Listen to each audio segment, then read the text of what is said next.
Last hour we discussed efficient numerical transmissions, and for narrowband signals we found out that the practical solutions was to use an alphabet of symbols that actually represent a constellation in the complex plane, signal plane, and these phasors actually the information is transmitting by the phasor position, both the phase and the magnitude of the phasor.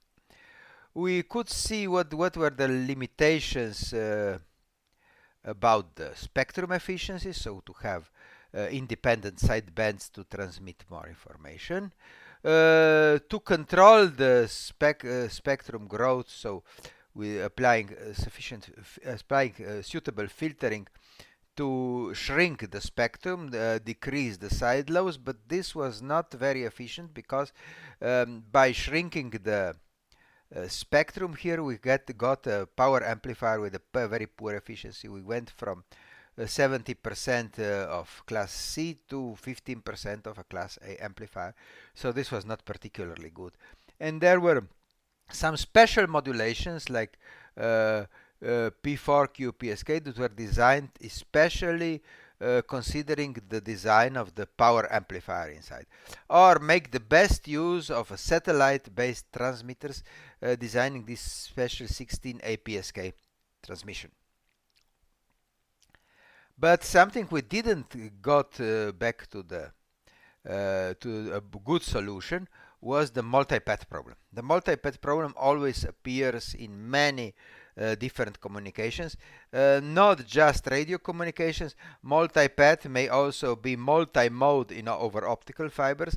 Multipath may also be polarization mode dispersion in inside optical fibers. So this is a multipath problem is not really related just to radio communication. It always also happens in optical communications. There were several technical solutions attempted. The first was the equalizing filter, and this equalizing filter really did not require anything from the transmitter, except for the training sequence that the receiver was supposed to use to calculate the coefficients of the filters. This training sequence could be the synchronization pulses in analog television. So even analog television already provided suitable redundancy to be able inside its signal to calculate the coefficients of the equalizing filter. Then quite unsuccessful solutions was to use spread spectrum borrowed from the military technologies. This was not very efficient since military solutions are usually not quite efficient, and it could make good use of the spectrum using code division multiple access. So with code division multiple access, we could in fact we used a much broader bandwidth than the signal bandwidth, but this broader bandwidth could be reused using code division multiple access. Not to the extent of frequency division or time division multiple access, but still better than having just one signal per whole wideband channel. There was yet another solution already attempted before equalizing filters and before spread spectrum, and this was a solution was the multipath modem, multitone transmission with a multitone modem. So the idea was to use actually longer symbols with lower symbol rates. So to divide our n symbols into n independent carriers, and each carrier carrying much less symbols, and why this worked? For instance, for ionospheric links using HF up to 30 megahertz, from 3 megahertz to 30 megahertz, we know that the ionosphere can support multipath propagation. In the case of multipath propagation of the ionosphere over the ionosphere, the symbol rate is limited to about 100 symbols per second. With 100 symbols per second, we may have just a few bits per symbol, so this is not really good, but we could use many transmitters transmitting many independent signals.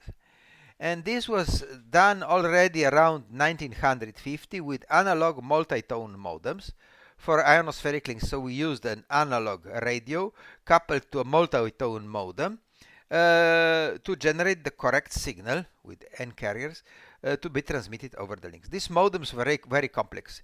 Back in 1950, one such modem was a whole rack of units of independent filters, maybe having say 50 filters, and each filter occupying a rack unit. So this was very complex. Not just that it was complex to make in 1950, but it was also very power inefficient. The average power here in the transmitter is equal to the sum of the powers of the single carriers. But the peak power is proportional not to the sum, but to the square of the number of the channels. So if we have n carriers, we have n times the average power, but n squared times the peak power. So the peak power was much larger than the average power, and the efficiency of such a transmitter was very poor. So this was a problem, and this stays a problem even today. But the idea behind, say, having n narrowband signals stays there. We could partially overcome these problems in optics. Around 1990, wavelength division multiplexing was started to being used in optical fibers. What was the reason why? Well, we didn't have the hardware to generate very high data rates on a single carrier, optical carrier, but also the dispersion characteristic, both chromatic dispersion, polarization mode dispersion optical fibers, prevented us to using more bits per second on a single carrier. So wavelength division multiplex was a reasonable solution for optical fibers. And there was yet another more difficult to understand item I didn't cover in my lectures here. The power amplifier in optics for optical fibers is a laser amplifier. And the laser amplifier with the erbium doped fiber lasers, this laser can produce very high peak powers without compromising its linearity. So laser amplifier may produce very high peak power, though the average power is limited to much lower values. So this inefficiency of the power amplifier was much less of a problem when we are using lasers here. So this is the real advantage in optical fibers, the advent of the laser amplifier. Not any laser amplifier will work here. Some laser amplifiers, like semiconductor laser amplifiers, don't work at all. They have very limited peak power. But some other lasers, like lasers with rare earth doped fiber, like erbium doped optical fiber, those can generate very high peak powers with no distortion to the signal, and those can be used very efficiently on over optical links. So this was quite efficient over optical links, and it's still being used today. It's still the main way of multiplexing on high capacity optical fibers like transoceanic cables 30 years ago, and it will not go away, this, because we have all the components fitting together perfectly. But in radio, this is a problem. The efficiency is a problem. A solution to solve the problem of the huge amount of electronics with analog multitone modems was to use a numerical discrete Fourier transform to generate from n symbols to generate n carriers.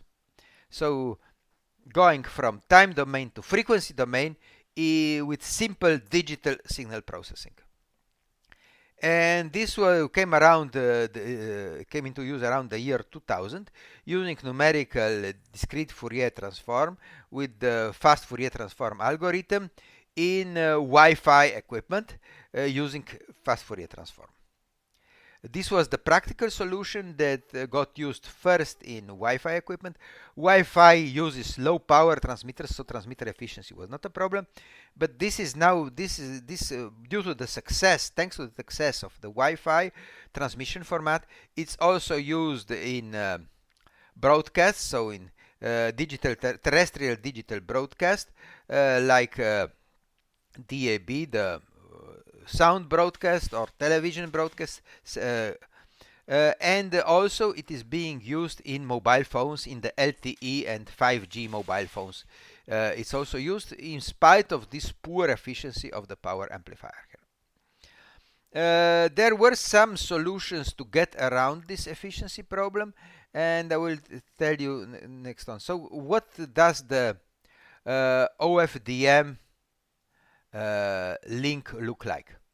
It's using the inverse FFT in the transmitter and the FFT algorithm in the receiver to get from the frequency domain into the time domain and back from the time domain into the frequency domain, so to replace many symbols with many carriers with much lower simple rates. Then, of course, for the transmission itself, we have a QAM radio link. QAM radio link that's coupled to the inverse transform in the receiving side. What could be done about the what is the performance of such a link? Actually, the reasoning behind an OFDM link is a little bit different. Why orthogonal frequency division multiplex? Why orthogonal? Because FFT can provide perfect orthogonality of the symbols. So the FFT, if this filtering is performed by FFT, if this multitone modem is performed by FFT, not by multi-frequency modems with analog filters, then these operations can be really made orthogonal, mathematically correct. So we have no inter-channel interference due to poor filters, because the filtering is perfect. It is perfectly matched to our 3% should be indicated here, not 3% should be class A, 3% efficiency, because of the large number of carriers we have here. So it can be made perfectly orthogonal. Also, the spectrum, output spectrum of FFT is rectangular. This spectrum has very steep shoulders. We are not performing any kind of filtering here, like we did here. We do not perform any kind of filtering. We simply leave the sine x over x spectrum, but this sine x over x is now related to the single low rate carriers, not to the whole signal. So these shoulders become very steep, even though they are just sine of x over x step. But because of the narrow modulated single carriers, they become very because of the narrow carriers, they become very steep here. So we don't need any filtering in the RF side. We only need some low pass filtering here, not to shape the symbols, because by shaping the symbols we lose orthogonality. So that doesn't work. So we just shape the spectrum, where we just remove the aliasing, spectrum aliasing coming out from DAC converters, and we remove the spectrum aliasing caused by the ADC converters by the sampling in the DAC output, and on the ADC input we require an anti-aliasing low-pass filters here. Of course, with an orthogonally frequency division multiplex, we have a very poor efficiency. The efficiency here, if we calculate, we'll do that next time, exact calculation. What kind of power amplifier do we need with OFDM? And we'll see that the efficiency of a class A amplifier is only around 3%. Here the percent sign is missing. So the problem with orthogonal frequency division multiplex is the very poor efficiency of a radio transmitter. Not a laser for wavelength division multiple access in optics. Here we have lasers, and lasers do not have these problems, but radio frequency amplifiers have these problems, and we only get an efficiency of around 3% here. So that's the problem of orthogonal frequency division multiplex. What we also need, we need a very accurate carrier recovery inside the receiver, because this flat spectrum is really made out of many narrow band transmission, and we should take the spectrum width of any narrow band transmission. Now to this we shall apply the 10% rule for the frequency offset. So the frequency offset with frequency division with orthogonal OFDM should be very, very small. The frequency offset between the transmitter and the receiver should be kept very small, again depending on the number of the carrier. We'll see on the later transparency what are the advantages, what are the disadvantages here. So OFDM properties, we actually transmit symbols. The FFT result is only transmitted over part of the symbols. We should not apply any filtering here, any symbol shaping here, because if we did symbol shaping here, inside here, we would lose the orthogonality. So here, this thing has to be really flat. Only the transition from one symbol to another symbol, we need some symbol shaping, but this is actually the section that is not be used, and this symbol shaping is required to limit the overall spectrum here.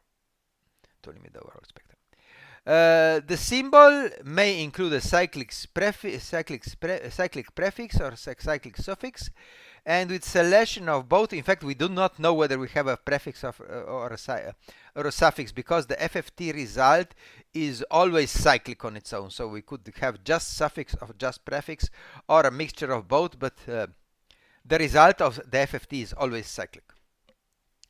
So we can, with this cyclic prefix or suffix or the sum of both, we can manage multipath up to a certain value.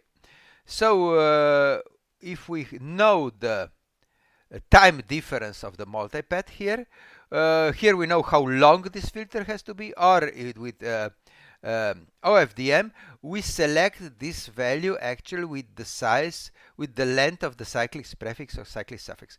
So this should accommodate all the possible delay variations of the signal being transferred, so that we don't perform the FFT only on the central section without jumping into the previous signal or into the signal afterwards, after our signal.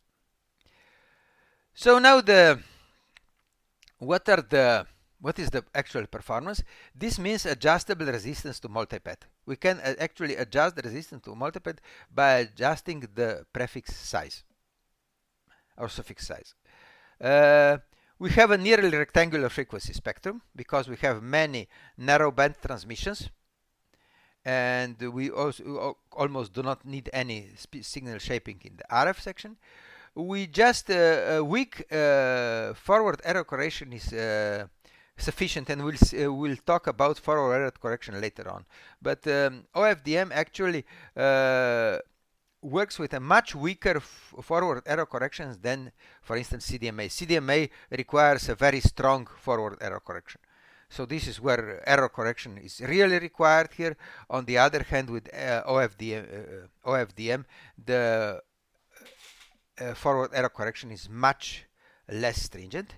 And the spectral efficiency reaches the theory values for BPSK or QPSK for QAM. So each of our narrow band signals here is modulated with BPSK, QPSK, or even QAM signal, each of the individual carriers. So each of the individual carrier is then something we already discussed. We already discussed BPSK, QPSK or QAM modulation, and this is applied to each individual signal, each individual carrier. Each individual carrier we have here. So that's the reason why we talk about QAM, 64 QAM over OFDM.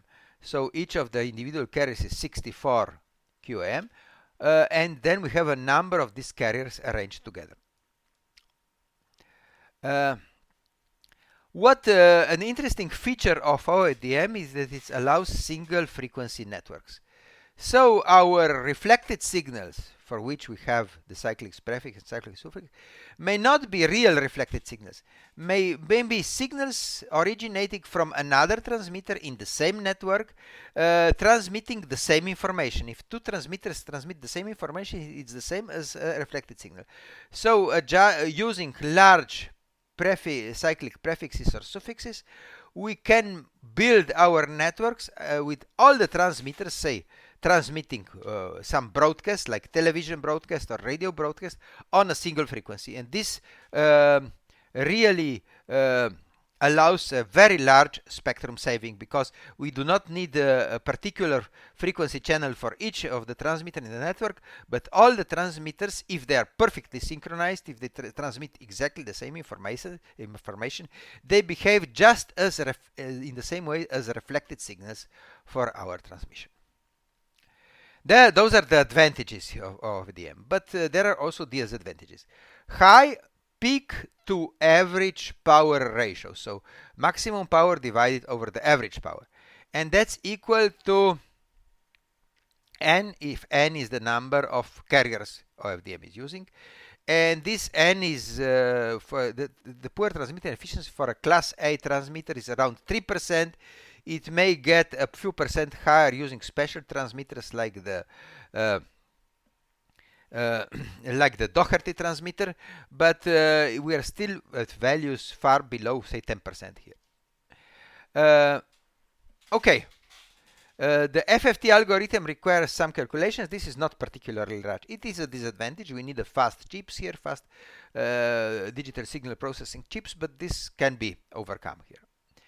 The narrowband carriers require very high frequency stability, and this is a problem, because if we want to improve the resistance to multipath, we have to use longer prefixes and suffixes. This also means that we need to use long symbols.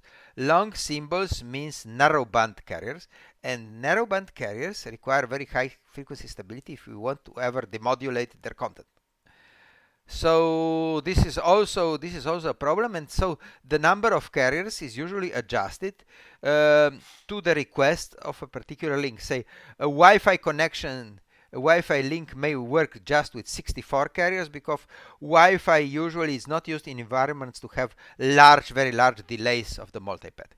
Wi-Fi is very affected by multipath, but the multipath delays are not very large in Wi-Fi, and 48 carriers or 52 carriers are enough, so 64 FFT is enough for Wi-Fi.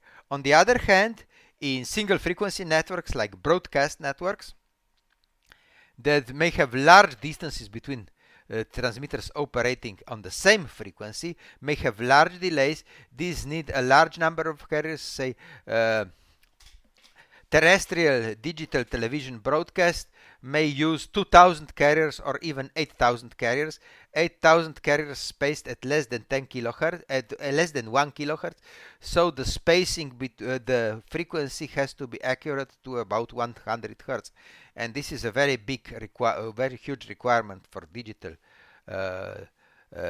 television, terrestrial digital television broadcast, and it's a very huge requirement, and it's difficult to meet this thing.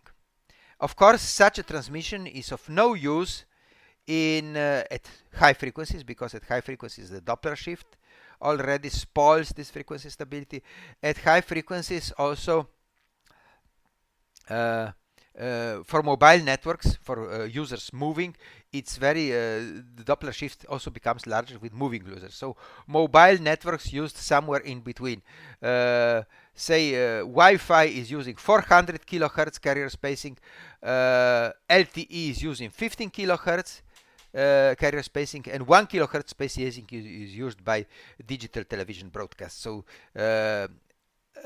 depending on the application, we can select the number of carriers, consider to what frequency stability can we achieve. Of course, newer systems like 5G allow a multiple of 15 kilohertz to be used, not just 15 kilohertz, but multiples 30, 45, 60, 75 kilohertz, because 5G is supposed to operate at higher frequencies. At higher frequencies, Doppler stability and frequency stability overall is more a problem than at lower frequencies.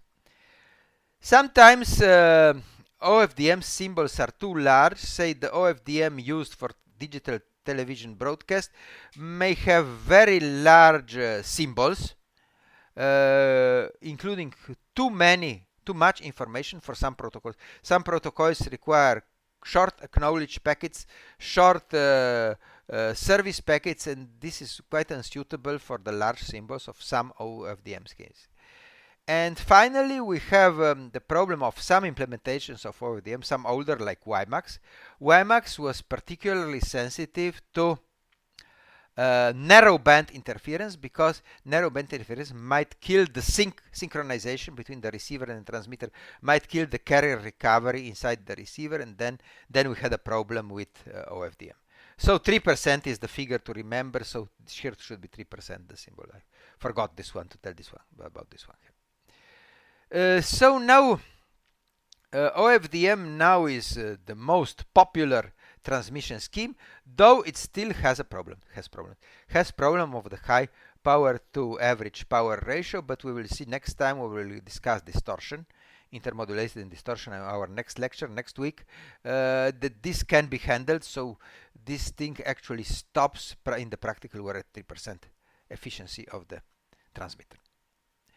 Finally, we have to look at something else here in this discussion. We discussed different modulation formats, stopping with OFDM, but even OFDM may have very simple BPSK or QPSK modulation on every single carrier. So, considering signal-to-noise ratios and achievable bit error rates, everything is already given with the simple BPSK we were discussing, and then scaling the result of the simple BPSK to more complex modulation. We always start with simple BPSK by phase shift keying, even on the individual carriers of an OFDM transmission. And let's see how do we measure signal to noise ratio, or signal to interference ratio, or signal to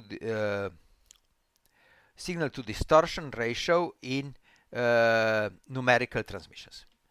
In numerical transmissions, we draw the constellation, and this is something we actually can observe on a suitable scope. On a suitable scope, after the demodulator, we can observe the ideal signal positions, phasor positions at the dark spot, and then if we include noise, distortion, and interference, these dots actually broaden into circles.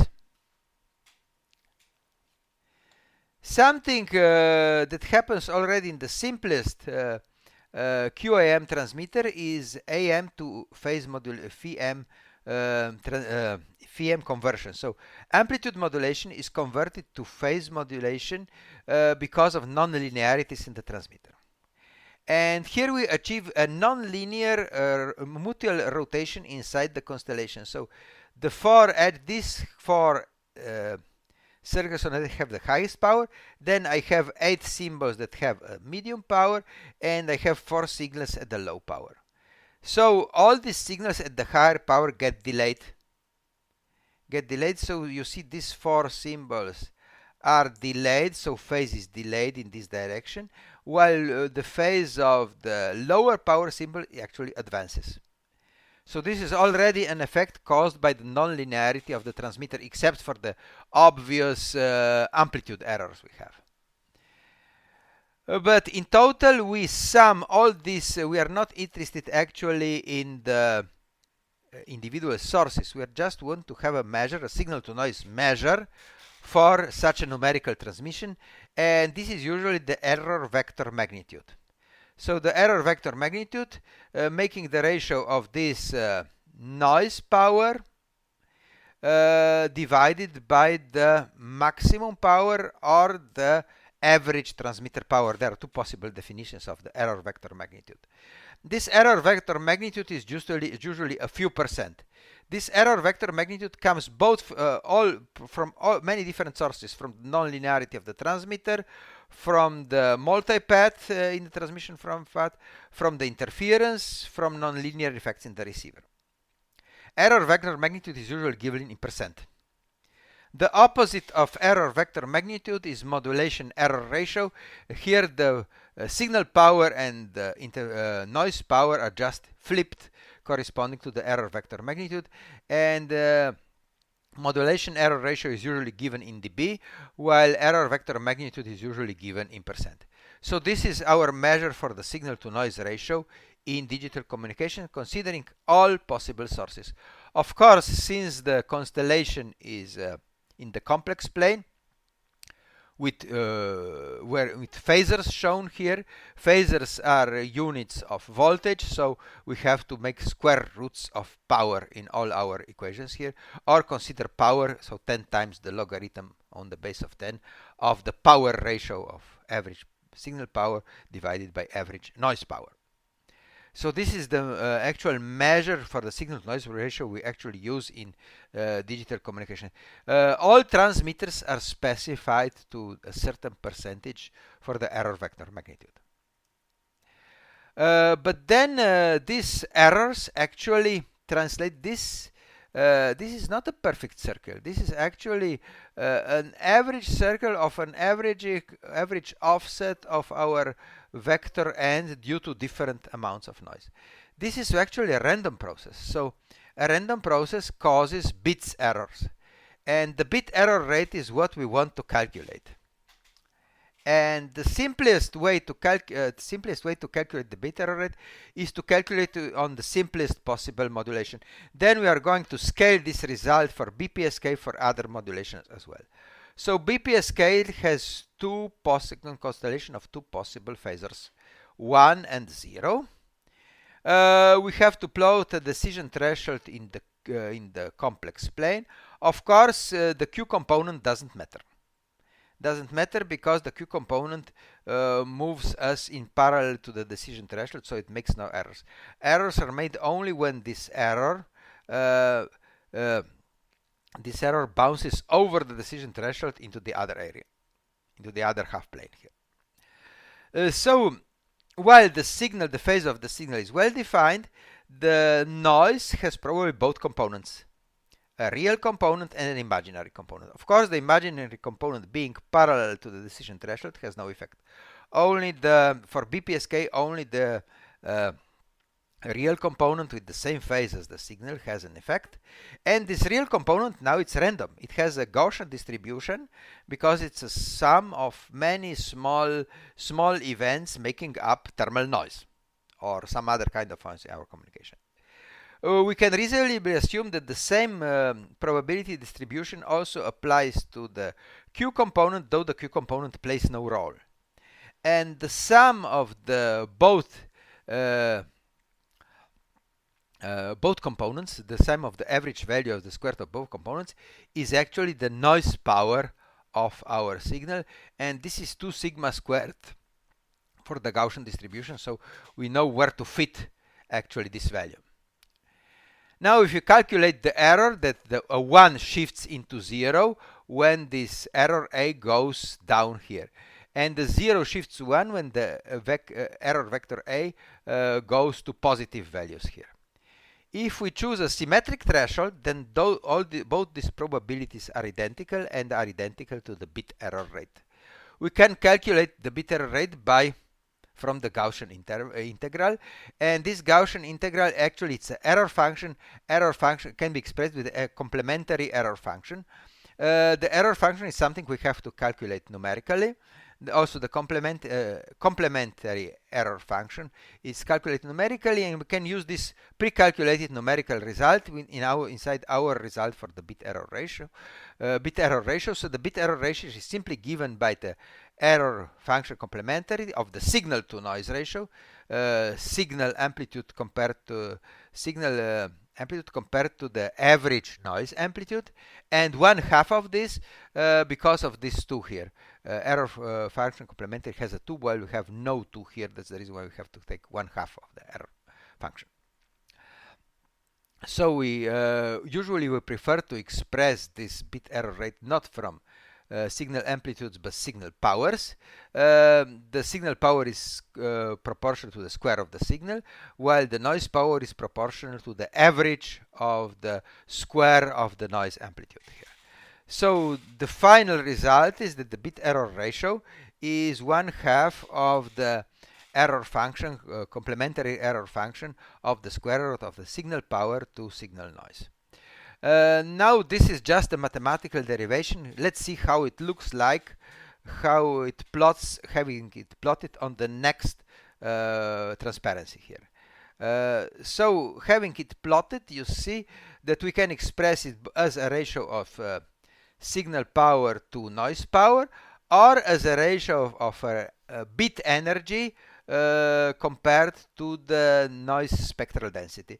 Removing time out of here, we have bit energy, the energy given into a single bit, compared to the noise spectral density here. And we see that the whole function, the bit error rate table, has a threshold around 10 dB. So here is a bare expressed from the signal to noise ratio, or vice versa, signal to noise ratio for a given bare. So if we have a bit error rate of 10 to the minus 6, this is usually required for some useful communication. We have around 10 dB of signal to noise ratio, or vice versa. From a 10 dB signal to noise ratio, we have something around 10 to the minus 6 of bit error rate, and this is usually considered useful for many communications. So we get to this magic value 10 dB. Magic value 10 dB that you remember, it was the threshold of analog frequency demodulation. An FM discriminator usually also have a threshold of around 10 dB. So 10 dB applies to many, not just to the analog world, also to the digital world. We see that with higher, just slightly higher signal to noise ratio, with 20 dB signal to noise ratio, the bit errors practically vanish here. This is for the mathematical Gaussian distribution. Also, to obtain very low bit error rate, 10 to the minus 17, with just 15 dB signal to noise ratio is quite enough here. So this is quite a steep function. If we draw the function itself, we see it here. So here we have the signal to noise ratio from minus 10 dB to plus 25 dB. And here you have the bit error rate. The bit error rate, of course, the worst condition is 0.5, 1/2. If all bits were in error, then we could just invert the bits and we have the correct transmission. So 0.5, 0.5, it's the worst case when all information is lost here. And for the BPSK, we see the blue line here. The blue line here that crosses the 10 to the minus 6 bit error ratios. It's just slightly more than 10 dB, 10.4 dB we are here actually crossing. If we go to QPSK, QPSK is just the sum of two BPSK transmissions. So QPSK has exactly the same curve as BPSK, because with QPSK we have the same ratio of energy per bit divided by noise spectral density. The same applies to BPSK, because with QPSK actually we are using with QPSK, we are actually the bandwidth of the noise doubles, because also the B component comes in here. So that's the reason why we get the same figure also for QPSK as for BPSK. So QPSK, BPSK have the same curve here, but higher order multi-level communications of course are worse. The 16 QAM is 3 times more sensitive to the amplitude of the noise. That converts up to 9.5 dB worse than BPSK or QPSK. And if we go to 64 QAM, we have a factor of 7 from here to here, and this raises another 7.4 dB from the 16 QAM. So the higher the modulation format, the more sensitive these modulations are to noise. So this actually comes in handy with Shannon, because Shannon says that if we have a higher signal to noise ratio, we have a higher capacity. Higher capacity here requires higher signal to noise ratio. We see it immediately here.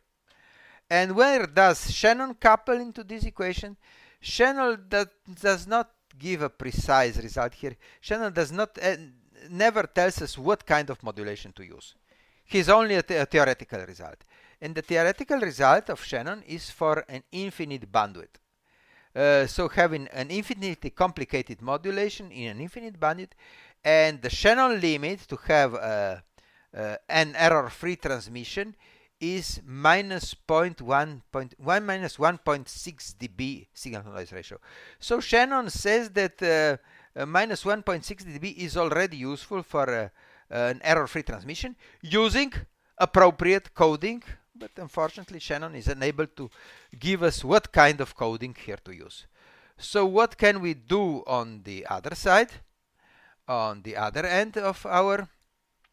We can do forward error connection to approach the Shannon's limit. So unprotected BPSK, QPSK, here we have the same blue line as we had on the previous picture. It's the same blue line here. But with some coding we can improve. Of course, also bandwidth increase, we can improve, we can approach the Shannon's limit. So for many years, NASA Deep Space Standard was actually the most widespread forward error correction. What forward error correction does, we add parity bits to our message. We go through a lossy channel that may corrupt some of the bits, both in the message and in the parity. And then we go to the forward error correction decoder to decode the correct message without the errors here that were corrupt in our transmission. So we are adding additional bits, increasing our bandwidth to wider values. NASA Deep Space Standard was the standard used for many years, and this actually included two different kinds of parity generator. It was a convolutional code for sparse errors, and for block errors there was also a block code. So there were two codes included in NASA Deep Space Standard. Further on, mathematicians found turbo codes that by increasing the bandwidth by the factor of 3 times, we can reach the Shannon limits, when I approach the Shannon limits by 0.5 dB. That's very close. This is practically what engineers actually require. So NASA Deep Space Standard could reach the Shannon limit to 4 dB. Turbo codes can reach this limit to half a dB. And of course, mathematicians are working further on to approach the theoretical Shannon's limit, but half a dB from the Shannon's limit is already good enough for most engineering purposes. We cannot even measure this half a dB. It's difficult to measure here. So we can go the other way around, and this complicated coding. Okay, it was used for deep space communications. It was also used for communication that work with poor signal to noise ratio, and this was CDMA. Code division multiple access worked usually with poor signal to noise ratio because we had interference from other users, interference from our own reflections that just didn't got discredited here, but still they provided some interference. So signal to noise ratio was always poor with CDMA, and CDMA really required lots of forward error correction, while other lots of error correction is also required for the so-called quantum encryption, but that's also yet another question whether it's practical or not, the quantum cryptography. For us, it's just to tell what do we need. We need very little. Usually we don't want to do this. Why we don't want to do this? Because we were wasting precious spectrum. These things here all cause a wider spectrum to be occupied, and the wider spectrum means higher taxes to be paid for spectrum use. So spectrum is nowadays very expensive, and that's the reason why we prefer not to use very complicated forward error correction. Even unprotected BPSK or QPSK could be used today because of the narrower frequency spectrum used. Now, how do we measure this bit error rate? Now, measuring the bit error rate is not just such a simple task, because we could not just transmit all ones, because our receiver may just prefer ones over zeros and may give us a false result. We could not only transmit zeros.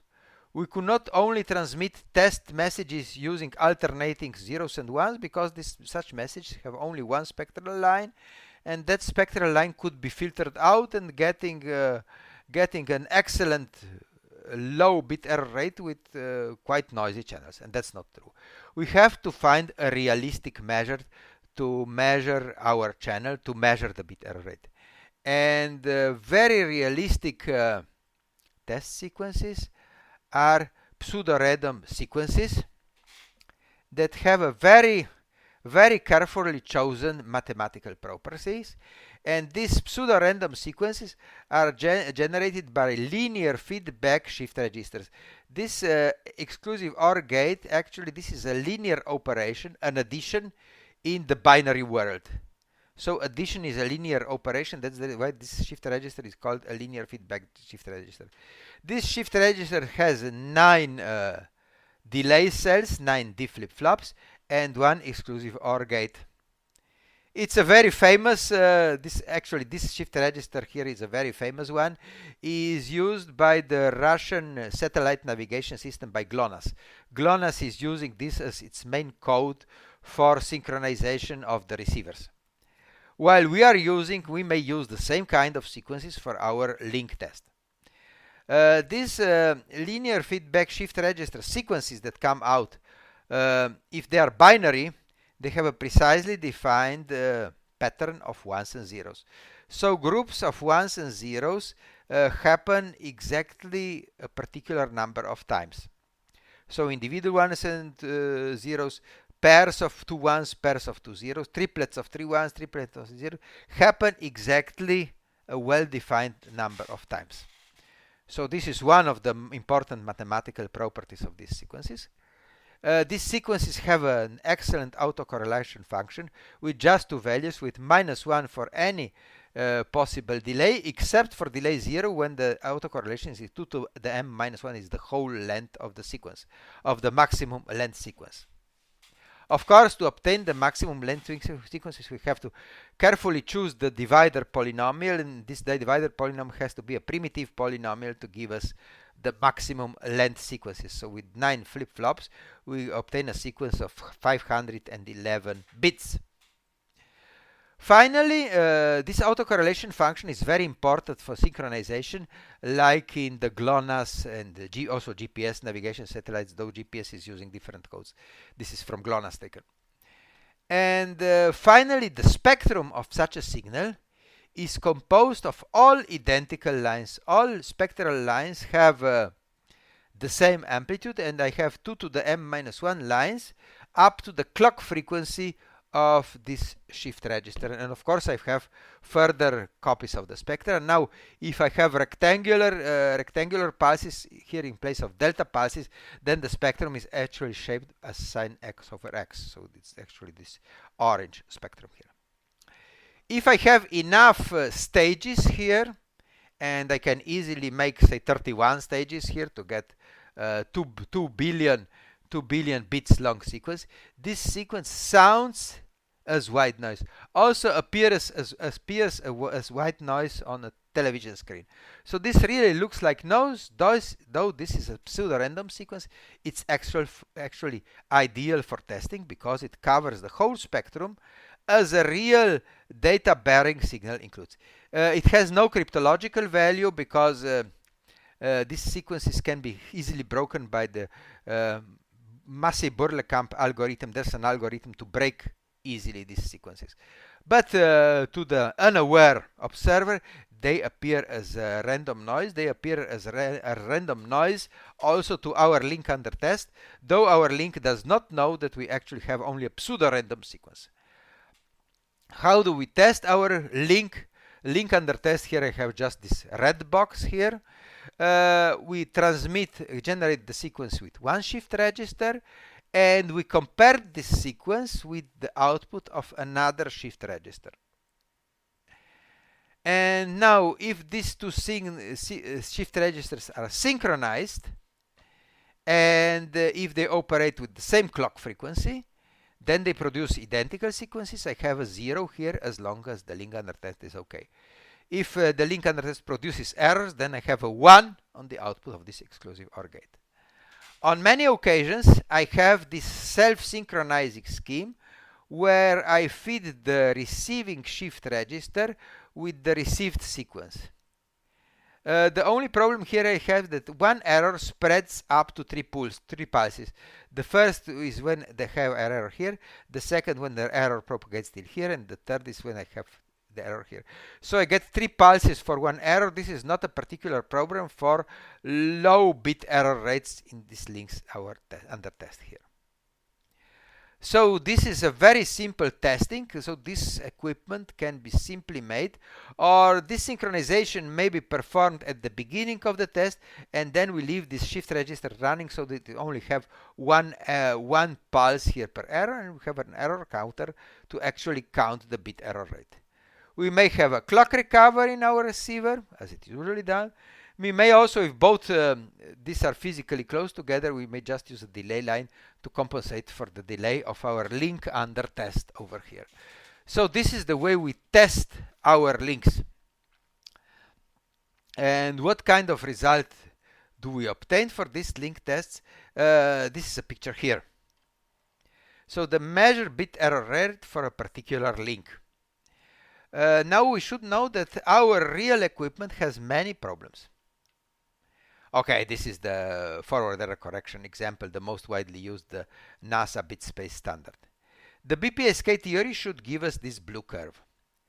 But our demodulator is not perfect.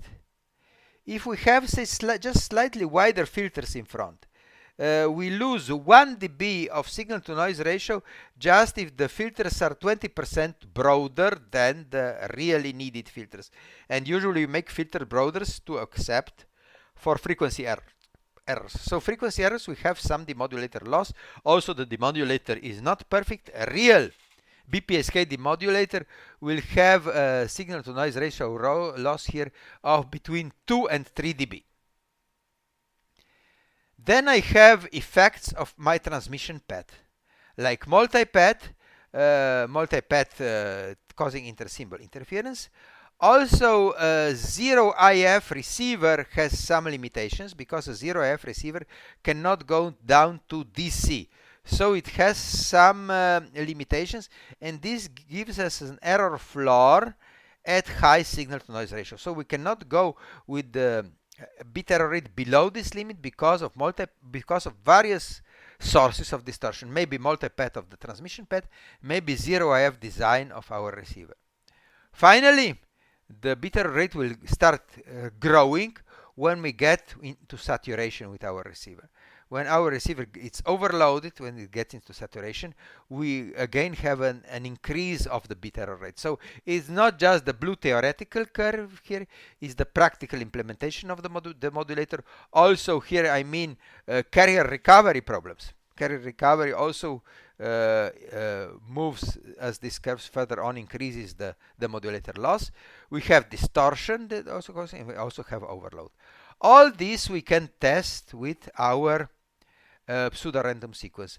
What you should understand is that these polynomials usually cannot be made as short as 9. With a polynomial of length of 9, we cannot detect, it's impossible to detect some problems with multipath, some problems of 0 IF receivers. So we have to first resort to longer polynomials. The usual way is to start with a polynomial of 7, just to do some rough tests on our links. And then we have a polynomial of 31 to observe these effects at very long test sequences at very dense spectrum here, because the 0 IF actually 0 IF receiver may actually not hit any of these lines. the distortion caused by a zero F receiver, and we see no problems with short shift register sequences. But we actually do see problems with longer sequences. Fortunately, these longer sequences are very easy to generate with digital shift registers. We just need a slightly longer shift register.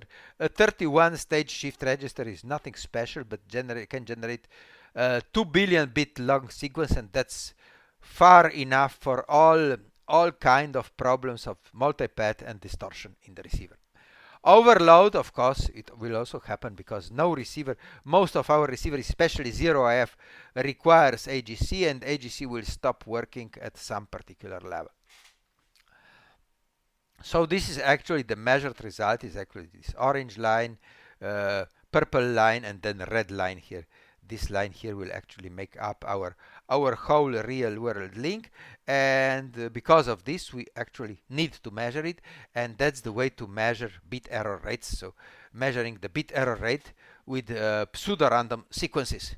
Fortunately, these pseudo-random sequences, they have a very simple generator, a very simple checking of the received sequence, very simple, very little hardware is required, very simple synchronization, and we can get out the bit errors with really something.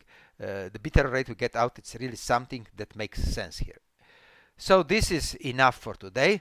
Next time we are going to look into detail in problems like this one here, problems of overload, in problems of non-linear distortion.